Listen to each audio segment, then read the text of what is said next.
Calling all detectives. The vice president of a great railroad was so proud of his line that he wouldn't admit that anybody could commit suicide on one of his trains. That is the situation on this page from my casebook. The casebook of Jerry Browning, private detective. When a private detective like me, Jerry Browning, works on a retainer basis, the best he can hope for is to keep his job. Wilbur Norris, first vice president of the Great Valley Railroad, and I were sitting in the observation car of a Great Valley train at Northbridge, Minnesota. We'd been up there a week on a case involving right-of-way and were finally heading home.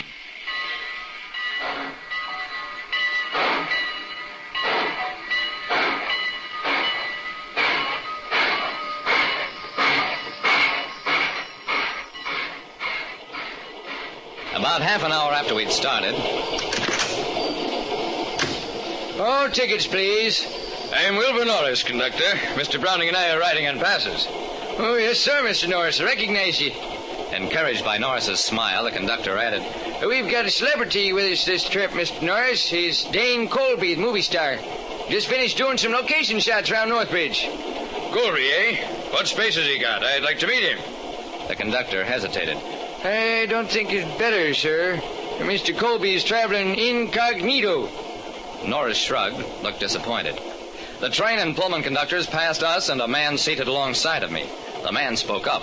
I'm not with these gentlemen, conductor. Don't you want my ticket? Oh, excuse me, sir. I thought we already collected yours further back. The man smiled, shook his head, and produced his ticket. That's all there was to it.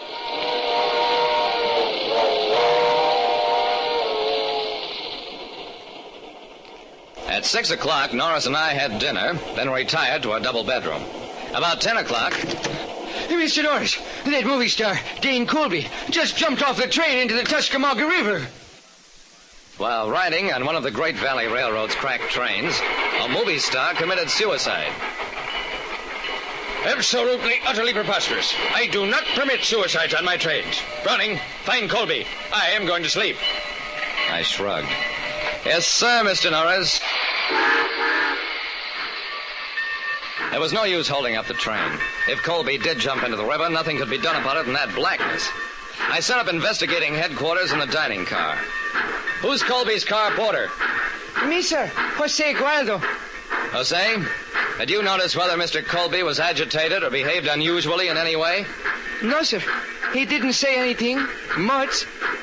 The only other people who'd had any contact with Colby were the conductors and a dining car waiter who served Colby's dinner in his compartment.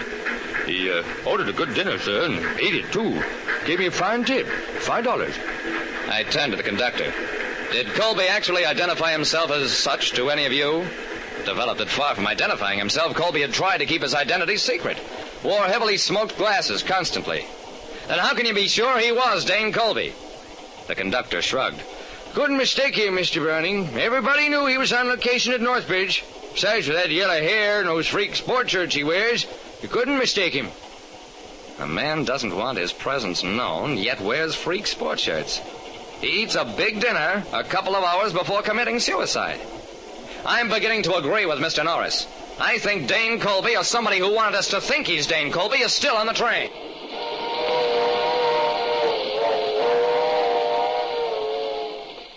Conductor, I want the ticket of every passenger checked again. Colby or somebody impersonating him may be hiding on the train.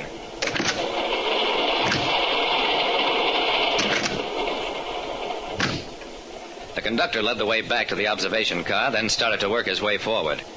When you were collecting tickets, you started from the head end of the train back. How come you're working the other way this time? We generally work from the observation car forward. This afternoon I had business at the baggage car, so we worked the other way for a change. What with having to wake people up, it took well over an hour to work through only half the train. We passed the car where Colby's space had been, found nobody who couldn't account for himself. Then, 2 cars ahead of Colby's.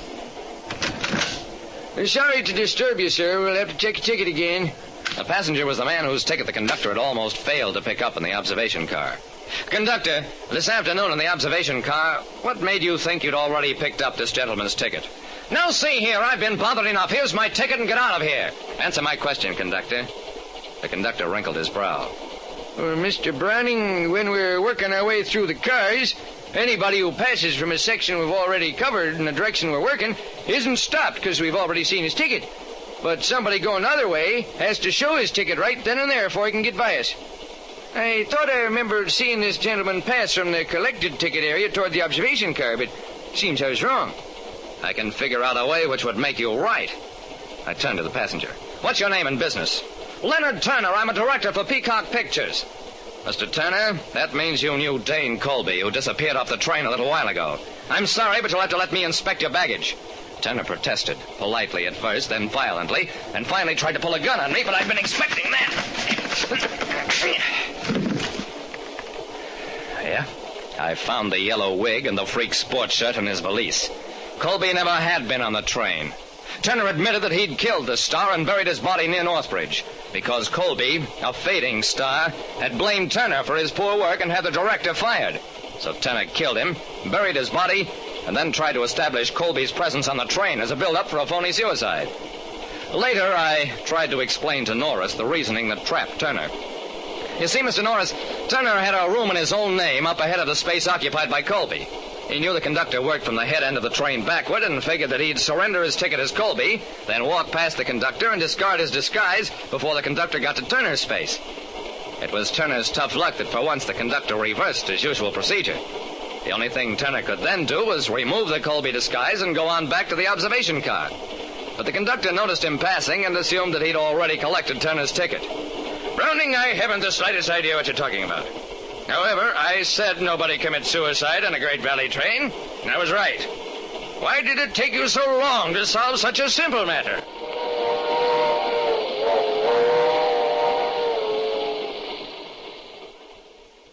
Well, that's all. Northbridge police recovered Colby's body, and Turner drew a life sentence. As for me, well, like I said, when you're working for a big-time executive, he has the right to second guess on everything, including murder. Listen next time to Calling All Detectives, mystery drama, mystery quiz, and a chance for you to match wits with yours truly, Jerry Browning, private detective.